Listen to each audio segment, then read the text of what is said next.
Hi guys, this is Ivy This is Dee, and welcome to Become Podcasts. Yeah, we're actually live. Finally, when I look at you, I just remember how this became came to life. Guys, it's all Dee by then. I feel like Dee should tell us how this happened, how we met, and then how we decided to do this together. Yeah, start. No, why me? Start your part. Okay, fine. Okay.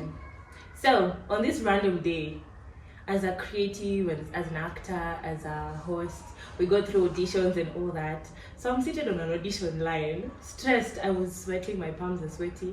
And then this gorgeous girl who has been working in KBC for a very long time, we used to work together.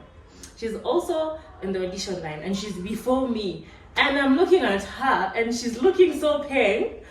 You have seen Dee's face. She's like, Dee gives a 10 on a bad day. So I'm looking at her and I'm like, I should go home. If I'm competing with you on this, I should just go home.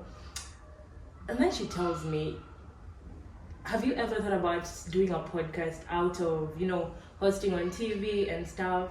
And I'm like, yeah, I've actually been thinking about podcasts for the last, I don't know how many years, but nothing aligns.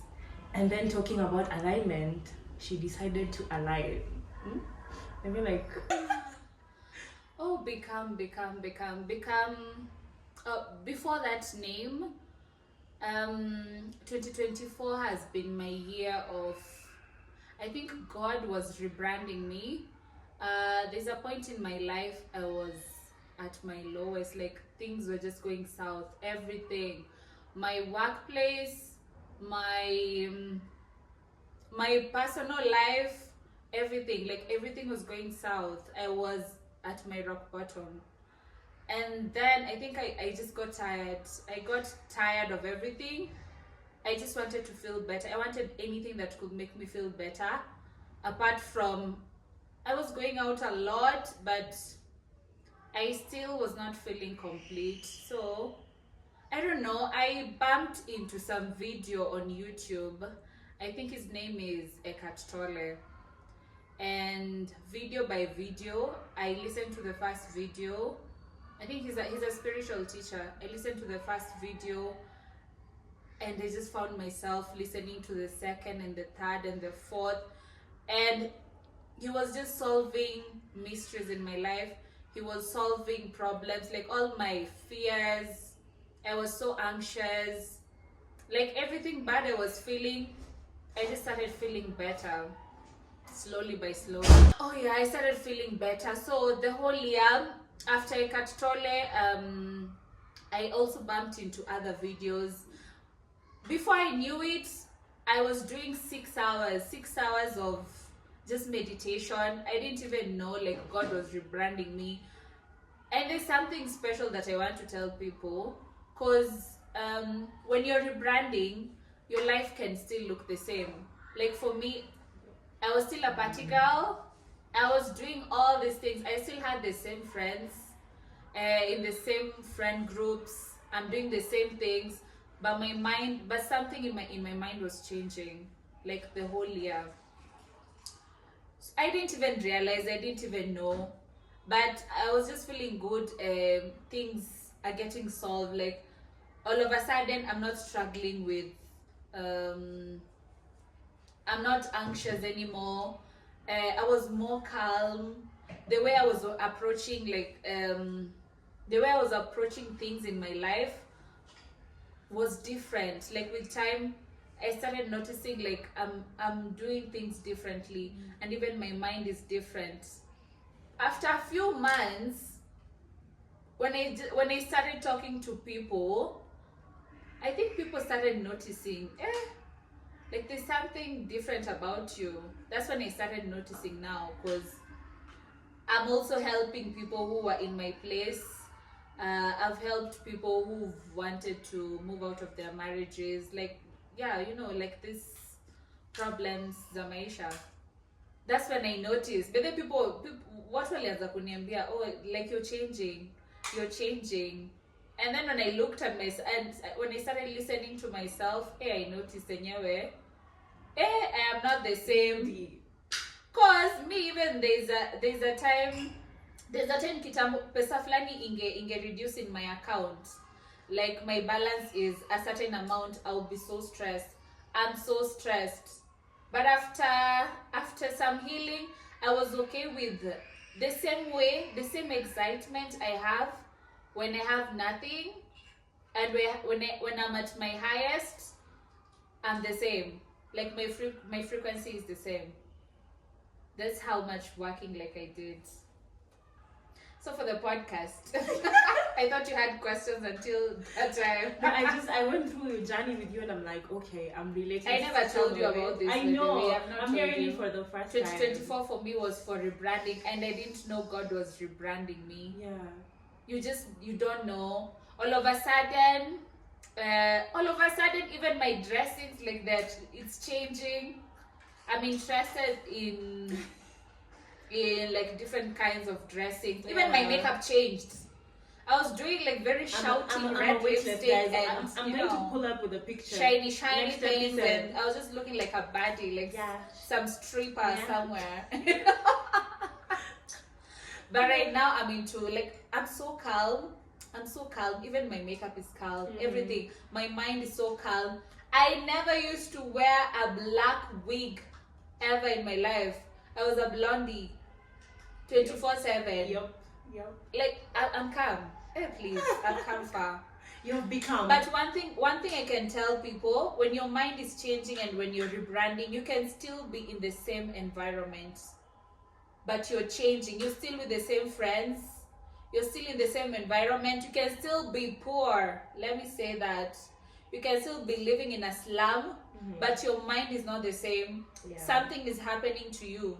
And I didn't know something was happening to me because it reached a point I got obsessed with absorbing good information, educative information that is transforming my life.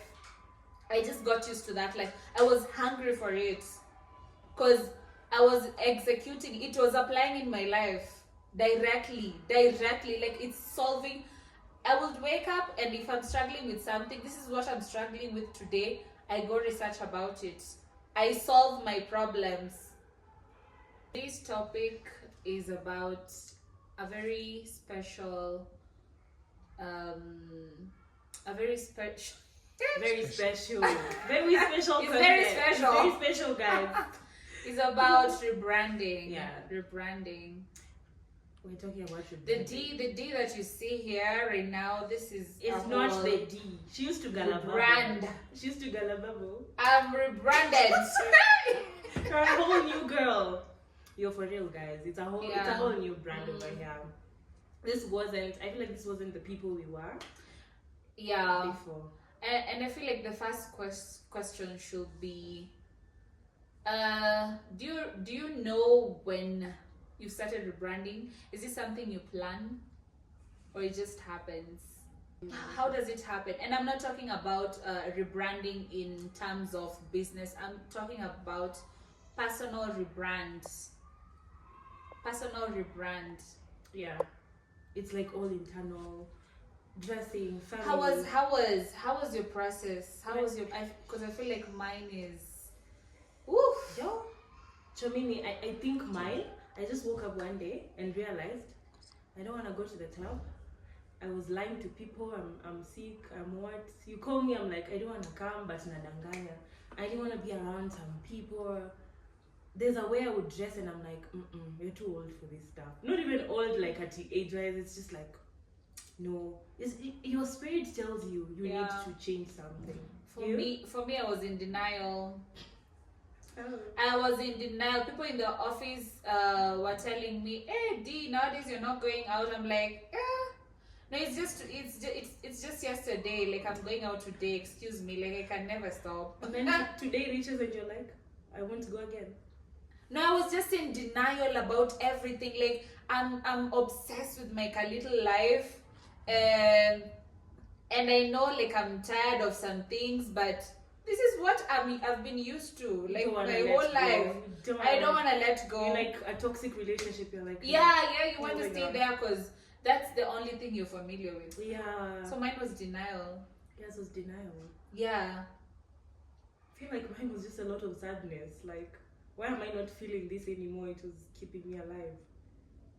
Okay, this is actually very deep. Yeah, but it's similar kind of in a way. Yeah. Did you let go like easily? No, especially with the people I needed to leave at some point, because they haven't wronged you. First of all, you are feeling like I need to leave these people behind, but you're like, they haven't done anything, so you live and you end up stigmatizing yourself, because like, am I a bad person? Why am I doing this to these people? Am I avoiding them? And then I was afraid. I'm afraid of having this new picture about me, like this new D. I know like I'm different inside. And I know like the kind of life that I want, like a new life for myself. But I'm afraid of like my family and friends and my workmates. There's a brand that I have, like there's a brand that they know like about me. They know this is D, and then now like someone new comes. Yeah, and you just. It's how will they take it? Exactly. It's so scary. It's like the way I see people online talking about how as one day you decide to become a Christian, and then your friends are telling you, see, but you used to twerk in the club. Exactly. And like, guys, let's go. I'm allowed to Let's go. What do you mean? Yeah, they're like, kwani ni nini? Yeah. Everyone wants and they to don't stay understand. There. They don't I'm get about the same thing. Like if you stop drinking. Yeah. If you stop drinking, and it's the same thing. Actually, I feel like it's worse because now you are trying to accept yourself, and people are not accepting. Yeah. The whole thing. It's a whole thing. It's just hitting me right now. So how do you get out of that survival mode?